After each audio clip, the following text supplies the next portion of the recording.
நிறைய அரசியல் கட்சிகள் தமிழ்நாட்டில் இருக்காங்க. ஆனா அவங்களுக்குலாம் ஐடியலாக்ஸ், அந்த கொள்கைகளை வந்து வகுத்து கொடுத்தவங்க எங்க ஆரம்பிக்குதுன்னா பெரியார் இருந்து ஆரம்பிக்குது.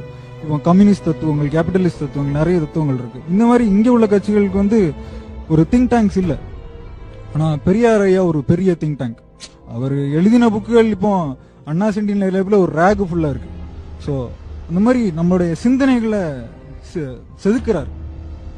சில நேரம் ஒரு புத்தகங்களை படிக்கும் முச்சுல ரொம்ப அதிர்ச்சியா இருக்கு, ஷாக்கிங்கா இருக்கு.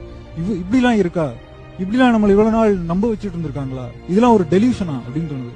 ரிச்சர்ட் டாக்கின்ஸ் எப்படி காட் இஸ் அ டெலியூஷன்ங்கிறாரோ அதேதான் ஒரு பல வருடங்களுக்கு முன்னாடி அவர் சொல்லியிருக்காங்க. டெஸ்ட் டியூப் பேபியை பத்தி 1938ல பேசியிருக்காங்க. அரசியல் அமைப்பு சட்டத்தை முதல்ல திருத்தினது வந்து பெரியார் ஐயா தானே.